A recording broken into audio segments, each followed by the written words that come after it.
Hello, my beloved audience. In this video, I am going to talk about the government exam preparation. And if we talk about all competitive exam preparation right now, so I think 90% people they are destroying life about the government exam. Why I am saying this thing? Because this exam I think very tough system in India, and especially everyone wanted to get job in government sector. तो इसीलिए मैं इस video में बात करने जा रहा हूँ कि कैसे लोग अपने इतने साल बर्बाद कर देते हैं, क्योंकि हमने भी इस एग्ज़ाम की प्रिपरेशन की है, वो भी 2013 से लेके और 2025 तक का जो हमने पूरा एक सफ़र देखा है। इसमें बीच में we can say journey very tough journey, and not only me but also a lot of person also they are suffering right now. तो इसमें हम ही नहीं है, क्योंकि 2013 से जब मेरा after graduation so I started preparation, तो जब से हमने ये स्टार्ट किया था उस समय से लेके अब तक का यही देखा। क्योंकि गवर्नमेंट एग्ज़ाम की तैयारी अगर सबसे फर्स्ट देखा जाए और मेजर थिंग कि ये हाई स्कूल इंटर का इतना वो हो जाना कि सभी लोग पास हो जाए, ये एक फ़िल्टर की तरह काम करता था। कभी ये था कि इतना टफ एग्ज़ाम यही होता था कि लोग यही नहीं पास होते थे, जो या तो हार्ड वर्क होते थे डेडिकेशन वाले वही पास होते थे, बाकी लोग ज़्यादातर फेल ही होते थे। तो इसलिए वो लोग आगे फिर बढ़ नहीं पाते थे, तो काफ़ी कंपटीशन कम था उस टाइम। फिर जॉब मिलना भी आसान था और मिल भी जाती थी, जो भी वो हार्ड वर्क करता था, स्मार्ट वर्क था और पढ़ाई में अच्छा था तो उसको जॉब ज़्यादातर मिल ही जाती थी। बहुत कम चांस होते थे। अगर 100 लोगों में से उस टाइम कोई तैयारी करता तो 90 लोगों को मिल जाती 10%। पर इस टाइम उल्टा सिस्टम है, 10% को मिलती 90% नहीं, क्योंकि जब हाई स्कूल इंटर इतना इजी हो गया और ज़्यादातर लोग तैयारी करने वाले और जो विलेज साइड में रहते हैं वहाँ दिक्कत ये होती है, जब ये लोग एग्ज़ाम कोई पास कर लिया और यूपी बोर्ड में अगर परसेंटेज भी अच्छी आ गई तो हर गांव में एक आधा ये होता है कि सलाह देने वाला होता है। वो यही सलाह करता है, सजेस्ट करता है कि you should start preparation government exam. तो वो यही कहेगा कि अब क्या तुम्हारे इतने परसेंट आ गए हैं और तुम वो एग्ज़ाम क्लियर कर सकते हो, तुम्हें तैयारी करनी चाहिए। अभी तो खैर अब ऑनलाइन का टाइम है, लेकिन जब मैं बात करूँ 2013-14 के टाइम, तो उस टाइम ये होता था कि वो फिर जब कोई सजेस्ट कर दिया, घर वालों ने प्रेशर किया। हालांकि इंसान खुद अपनी स्थिति जानता है कि क्या है, क्योंकि उससे बेहतर कोई नहीं समझ सकता, पर वो प्रेशर और लोगों का कहने की वजह से निकल पड़ता था वो भी। और क्योंकि गांव साइड में इतने सारे उस टाइम कोचिंग वगैरह कुछ थी नहीं, दूर ही जाना पड़ता। जो भी नियर में बड़े सिटी होते थे वहाँ लोग जाके तैयारी करना स्टार्ट कर देते थे। अब बाहर रहना कई चीज़ें होती हैं, फिर इंसान आता है यहाँ पे रहेगा, फिर उसका रेंट के रूम का किराया देना, बाकी और भी कई हर चीज़ उसको ख़रीदना ही पड़ता है। तो काफ़ी खर्चा उसका मंथली होने लगता है धीरे धीरे वो, क्योंकि 1-2 साल तो ऐसे ही निकल जाते हैं, आएगा सेट होगा। क्योंकि यहाँ नए शहर में जो भी आता है घर छोड़ के तो उसको कुछ दिन अच्छा नहीं लगेगा, फिर यारी दोस्ती होगी, तो ऐसे करते करते 1-2 साल तो इसी में निकल जाएंगे। फिर वो अपनी तैयारी स्टार्ट भी करेगा। तो इस टाइम इतना टफ सिस्टम हो गया है कि क्योंकि उसने हाई स्कूल इंटर एक अलग मैटर होता है, यहाँ कॉम्पिटिटिव एग्ज़ाम है ये, इसमें तो लाखों लोग बैठते हैं, 25 लाख फॉर्म पढ़ते हैं, कहीं 20 लाख पढ़ रहे हैं, किसी चीज़ की वैकेंसी है उसमें 1000 लोगों का या 2000 जॉब होती हैं। तो काफ़ी टफ होता है, ऐसे तैयारी करता है, कोचिंग करता है, धीरे धीरे उसका समय बीतता रहता है। अब उसके पे प्रेशर आने लगता है, क्योंकि ज़्यादातर weaker section, family background, very financial also very problem, and daily wage worker. So ज़्यादातर इसमें वही होते हैं जो family financial very poor system, not strong we can say. तो उनकी तैयारी तो स्टार्ट कर देते हैं, लेकिन ये धीरे धीरे जब समय बीतने लगता है तो उनके पे प्रेशर आने लगता है कि कुछ हो भी नहीं रहा है। उधर से घर वाले भी कहने लगते हैं कि 2 साल 3 साल हो गए, पर बंदे को पता ही नहीं चलता कब ये निकल गए तैयारी में। तो फिर गांव वाले भी जब जाता है तब पूछते क्या हुआ तुम्हें, तो 3 साल हो गए, 4 साल हो गए।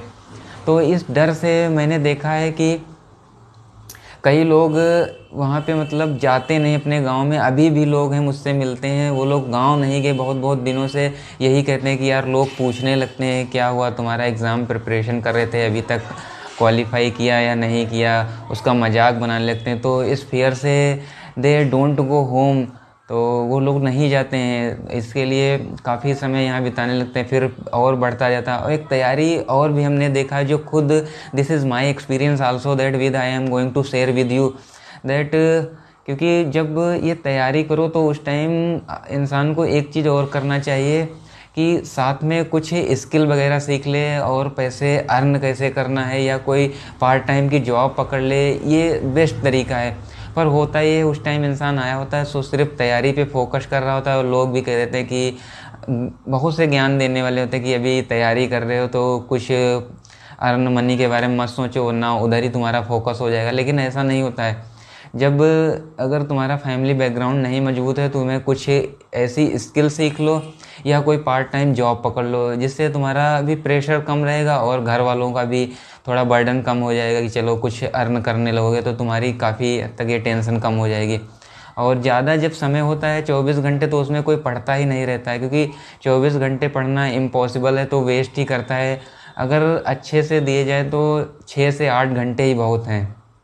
8 घंटे सोना, 8 घंटे स्टडी, और 8 घंटे में जो भी तुम पार्ट टाइम जॉब करना है, this is a best method if you wanna to do and if you wanna to crack any exam. This is because if we talk about my experience, so also I realized that time, तो उससे ये होता है जब कोई part time job करने लगा तो उसका काफ़ी प्रॉब्लम कम हो जाएंगे। लेकिन कोई करता नहीं ना, उस टाइम जब आया होता है गांव से तो यही रहता है कि कर लेंगे, आज कर लेंगे, कल, ऐसे धीरे धीरे समय बीतता रहता है।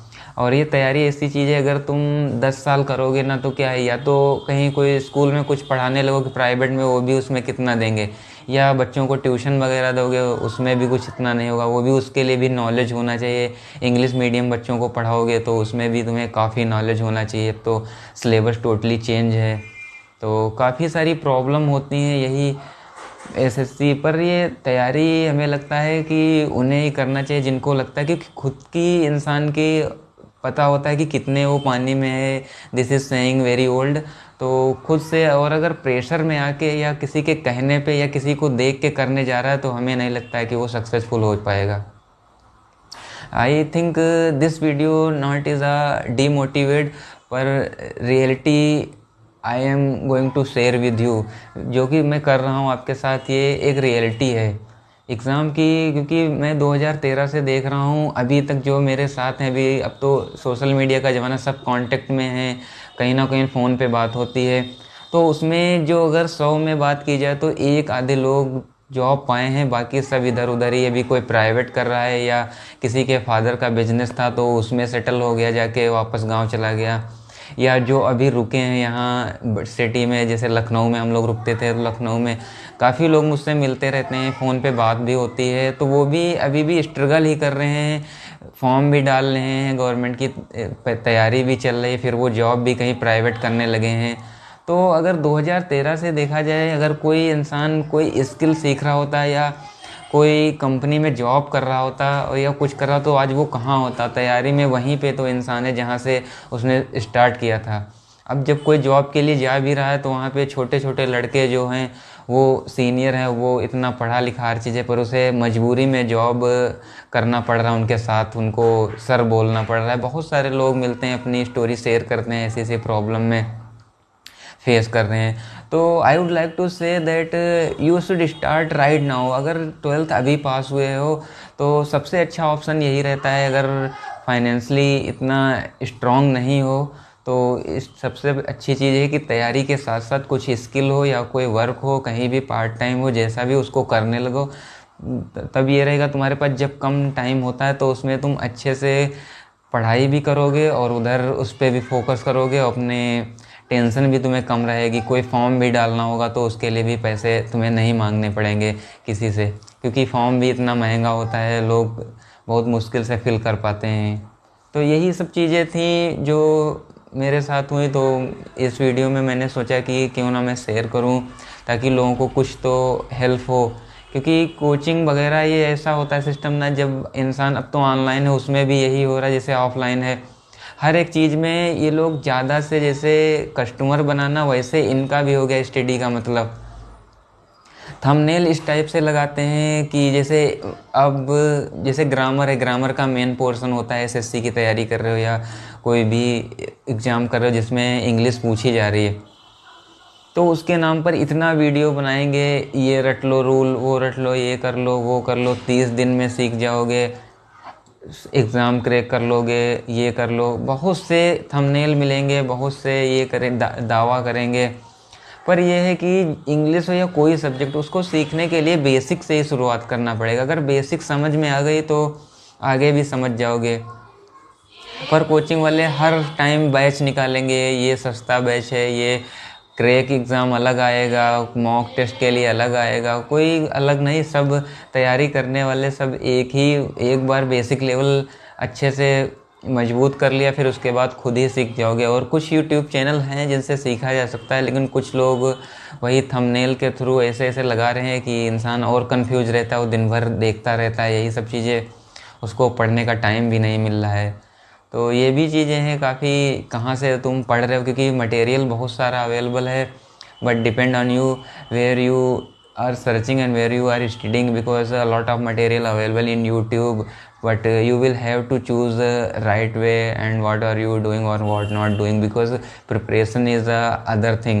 तो इसमें यही ज़्यादा रहता है कि क्या पढ़ने से ज़्यादा ज़रूरी होता है क्या ना पढ़ें, क्योंकि पढ़ना तो सभी होता है, उसमें क्या ना पढ़ें तो इससे काफ़ी ज़्यादा फाइंड आउट कर पाओगे, अपने लिए हेल्पफुल है। तो इस वीडियो का यही मकसद था कि कई सारे लोग अभी भी मिल रहे हैं, तो मैंने सोचा ये जो अभी नए लोग तैयारी कर रहे हैं या जो भी है, तो उनका यही फोकस रहे कि एक ही चीज़ पे ना फोकस करो, कुछ और भी लेके साथ में चलो, ताकि तुम्हें दिक्कत ना हो। वरना यही डर तुम्हारे अंदर भी रहेगा कि अगर वापस जाएंगे तो क्या करेंगे, यही सब चीज़ें होती हैं जो लोग झेल रहे हैं। So that's all in this video, let's catch up next video, thank for watching.